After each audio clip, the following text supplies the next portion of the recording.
Welcome back to another episode of Rock Boys Football, continuing to take a look at the next week's slate, continuing to stay in the Big 12. The Kansas State Wildcats head on the road to play the Kansas Jayhawks. And what excites me most about this matchup, before we even get into how the players match up, some numbers to watch in this game, where both of these programs are with their coaching staffs, it's amazing. I mean, you got Coach Leipold at Kansas, Coach Kleiman at Kansas State. Both have been very vocal in saying they want to stay at these programs, but both of these coaches, it's the coaching carousel season, and every time there's a job opening, Coach Kleiman, Coach Leipold at the top of the list. And so you look at both of these programs and not only where they are right now in 2023, but the future of these programs. I mean, they have two of the best head coaches in the entire country. Really excited to get into this matchup. Before we do, just want to say thank you to you guys. The support that you guys have shown all of these game breakdowns, it truly means a lot. We love doing this. We love talking football with you guys in the comment section. Can't thank you guys enough for all the support. If you do enjoy the content, consider subscribing to the channel. And more importantly, as always, drop your picks and predictions in the comment section. We'll chop it up there.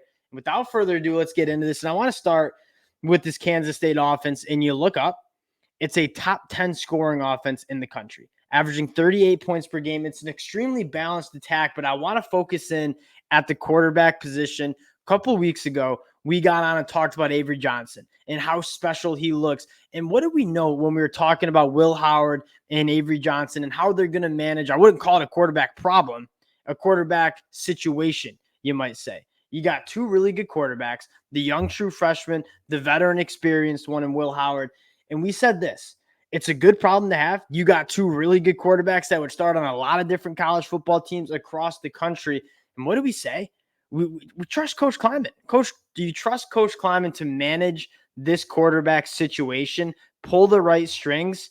And that's exactly what we've seen happen. Now, Will Howard playing like one of, if not the best quarterback in the Big 12. You take a look at this Kansas State team as a whole. I mean, 3 losses, one brutal one to Texas, where they very well could have gone on the road and got that one done.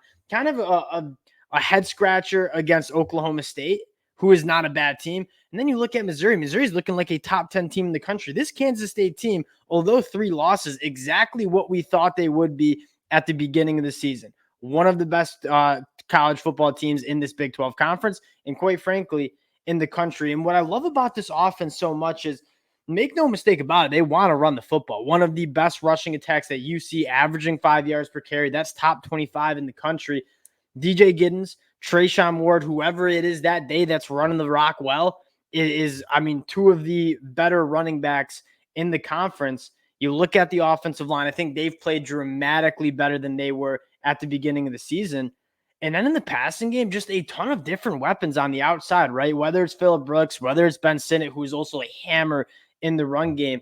What makes this Kansas State offense so dominant is they have the ability to run the football. And off of that, they marry that passing game really, really well. I mean, it's an efficient offense. It can hit the explosive plays, but more importantly, they finish drives in the red zone. They score touchdowns, and that results in a top 10 scoring offense that you see in the country now. Flipping to the other side, this Kansas defense, I think, coming off their best performance against Texas Tech, and I know it resulted in a loss, but you're looking at this Kansas defense, and it seems to just keep getting better.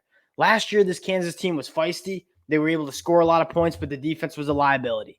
You're seeing this Kansas defense get much better. They were very good against the run against Texas Tech, only giving up 16 points to a Texas Tech team that runs fast, wants to score points. This Kansas defense has gotten better. I think the story of this game is, can Kansas State get the run game going? Because it's the Kansas defense that struggled to stop the run, giving up 4.5 yards per carry. That's 87th in the country. Kansas State wants to run the football. You look at the battle between these two units. Can Kansas slow down this rushing attack? And if they can, that is when we see Kansas State's offense slow down a little bit.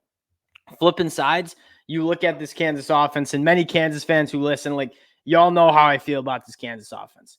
Coach Kolnicki has designed one of the most fun offenses that you get to see. And it sounds like Jason Bean. And when you lose a guy like Jason Bean, who I think is one of the better quarterbacks as well in the Big 12 conference, when you lose him, that offense struggled. It sounds like Jason Bean is going to be healthy for this game, which is absolutely massive for Kansas. And when you look at this Kansas team, they want to run the football too. They run the ball 60% of the time. That's 17th most in the country. And they're very good at it too, averaging exactly 5 yards per carry, the same as Kansas State.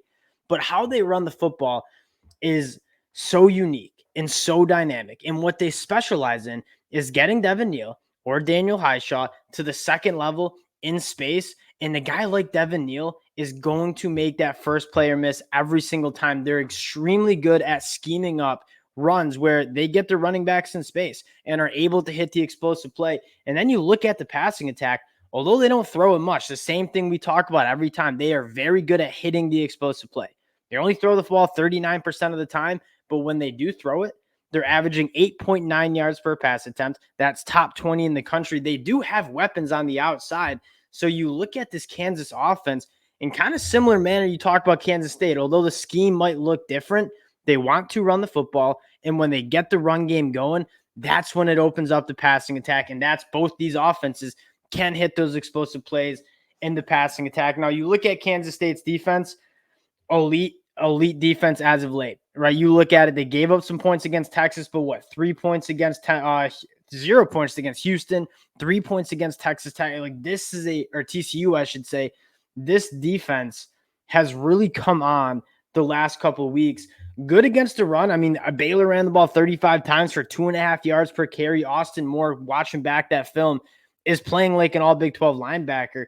What makes this unit special is in the back end. I mean, this is a secondary that rivals some of the best secondaries in the country. Looking at some of the numbers, a 54% completion percentage to opposing quarterbacks, 9th in the country, only 6.2 yards per pass attempt. That's 14th in the country. Guys like Will Lee, Jacob Parrish, Payne, Siegel, they're playing at such, Kobe Savage, can't forget my guy. They're playing at such a high level. One of the bigger storylines, one, obviously, Kansas getting the run game going. That is the staple of their offense. But does Kansas State allow the big play? The one game that we saw kind of bite them in the butt a little bit was giving up the explosive play to the Missouri Tigers. Can Kansas, with Jason Bean back healthy, find some of those explosive plays off that run game to score some points? Probably the biggest matchup that you're looking for in this game. Now, getting to the pick, Kansas has been very, very good at home. As usual. Obviously, the Texas Tech game kind of a misnomer because of the quarterback situation. The line's sitting at 8.5 points for the Kansas State Wildcats. And you look at both of these teams, and many of you guys who've listened to me, like both of these teams are awesome. I love how both of their offenses run. I'm going to lean Kansas State here to cover the number because you look at both of these teams, especially with some of the question marks you have at quarterback for the Kansas Jayhawks. You look at this Kansas State team. It's one of the more complete teams, not only in the Big 12, but the country, right? They play really good defense, only allowing 20 points per game. That's top 25 in the country. They have an offense that's top 10 in scoring offense. They can win a lot of football games in a lot of different ways. If you want to get into a shootout with Kansas State, they can keep up. If you want to get into one of those grindier games where you're running the football, playing good defense, Kansas State can win in that kind of game as well. With the versatility, how complete Kansas State is, and finally, just the vibes of what this Kansas State team looks like as of late, I'm going to rock with the Kansas State Wildcats. This team really finding its stride down the stretch. Chris Kleiman, another masterful class job by both Coach Leipold and Coach Kleiman. Give me the Kansas State Wildcats. Really excited for this one again. Appreciate you guys rocking with the boys. If you do enjoy the content, consider subscribing to the channel, and we'll talk to y'all later.